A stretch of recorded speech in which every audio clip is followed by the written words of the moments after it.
What's up all the people on the internet, my name is Mal, and this is DailyPlus.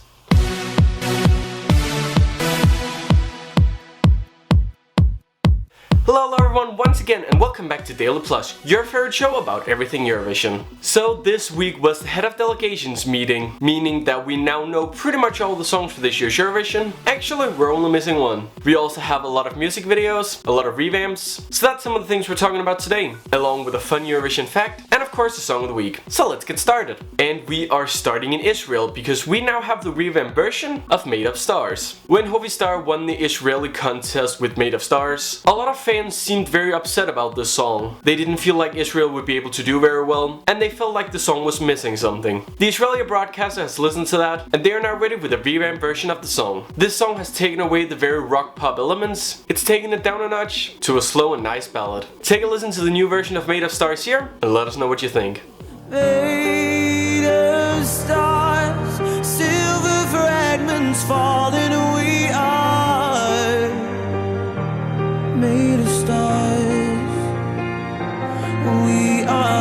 Israel has had a lot of trouble in the recent years getting to the finals. However, last year they managed to break the curse with the song Golden Boy. Could this be a new wave of success for Israel? Or will Hovistar take them back to the semi-final placing? Another revamp we saw this week was a revamp for Albania. Albania's Enida was the first song to be revealed for this year's Eurovision, when the Albanian festival took place back in December. Albania has been working hard ever since trying to make the perfect version of the song to present for this year's Eurovision. And it seems like they're happy with the result now. They have released a song Fairy Tale, which is completely in English. It's a little bit more poppy and upbeat and doesn't have as many grand instruments as it had at the Albanian festival. Take a look at the song right here and let us know what you think.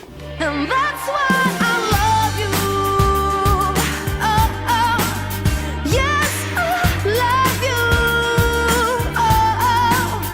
And I'd fight for you, give my life for you. Last year, Albania took part in the final with the song I'm Alive. Could this be another final placing for Albania? We'll see in May. Like I mentioned in the beginning, this week we saw the head of delegation meeting for this year's Eurovision. For those who don't know, the head of delegation meeting is the place where all the broadcaster has to hand in their songs, and a little bit of Eurovision knowledge will also be made known about this year's contest and next year's contest. Some of the things we know now are, for example, the preliminary dates for next year's Eurovision. The 16th, 18th and 20th of May are the days we're going to be seeing the Eurovision 2017, unless the host broadcaster decides to change it. That means that while we have an early Eurovision this year, with the final being on the 14th, we have to wait a little longer to get our Eurovision fix next year. We also know in what position Sweden are going to participate. Sweden will be performing 9th at this year's Eurovision final, which is just one place back from last year where they performed 10th and won. The Eurovision Song Contest 2016 takes place the 10th, 12th and 14th of May. Are you looking forward to the show? Let us know what you're looking forward to the most down in the comments. We also have exciting news for everyone who's booked a trip to Stockholm without being able to get tickets for the grand final. The Tele2 Arena, which is another one of the big arenas in Stockholm, is hosting a big Eurovision party. Not only will you be able to watch the show on a giant screen, so it's almost like being in Globen yourself. There will also be special performances by past Swedish Eurovision artists, and the whole show will be hosted by Sanna Nilsson, who represented Sweden in 2014 with the song Undo.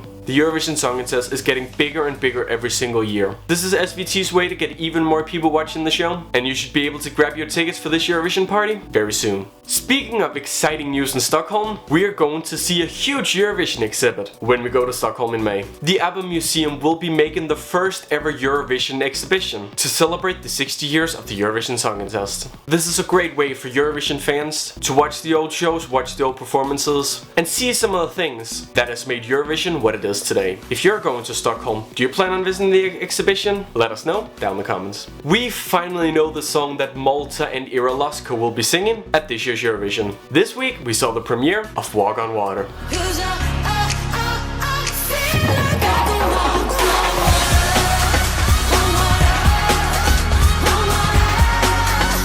Walk on Water is the song that the Maltese singer Ira Lasko will be singing at this year's Eurovision. Ira Lasko won the Malta Eurovision Song Contest earlier this year with the song Chameleon. However, the rules of the Malta Eurovision states that if the broadcasters and the singer feel like they can have a better song, they are allowed to change the entry before the head of delegation meeting. Walk on Water was the song chosen between 8 other songs and a revamp of Chameleon. Most noticeable about this song is that it's co-written by Molly Pedersen Hammer, who took part in this year's Melodifestivalen with the song Hunger. What do you think? Is Walk on Water better than Chameleon? Or would you have preferred to have her sing Chameleon at Eurovision? Nonetheless, we will see what placing Malta will be able to get when the show is held in May. We also saw a revamped version of Hear Them Calling, the Icelandic entry. Not much have been changed with the song, however the instrumentals have been changed up a little bit and the vocals have been improved even more to give a grand show at this year's Eurovision. Take a listen to the revamped version right here and let us know what you think. I hear them calling me, I hear them whispering, they're singing now we're coming home.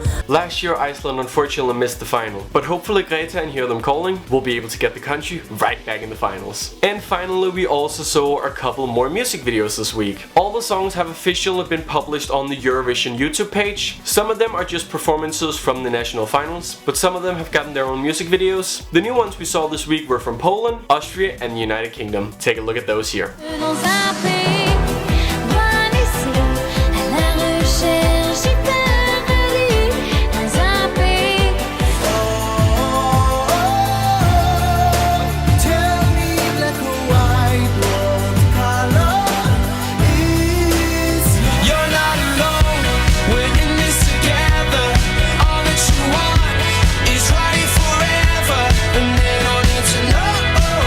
This means we now only have one song waiting, that is Bulgaria with Poligenova and If Love Was a Crime. That song will be released later today, so remember to check out esc-plus.com if you want to hear it.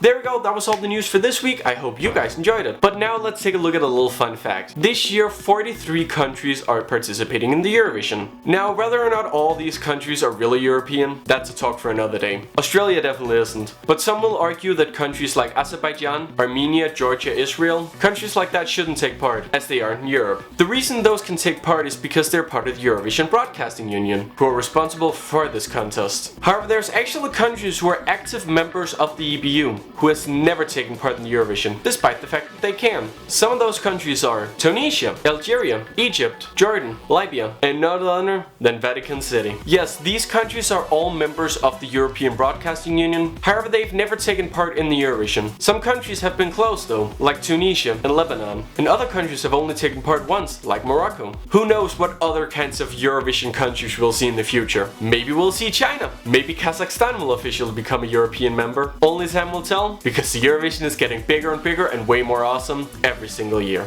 Okay, now it's time to listen to the song of the week. Last week we had a song that was a little bit newer, so I thought let's go way back. And when I say way back, I mean let's go to the contest in 1970. In 1970, Ireland won their first ever Eurovision. The singer was called Dana, the song was called All Kinds of Everything, and this is the song of the week. Seekers and aeroplanes, things of the sky, winds that go howling, breezes that sigh, city sights, neon lights, gray skies or blue,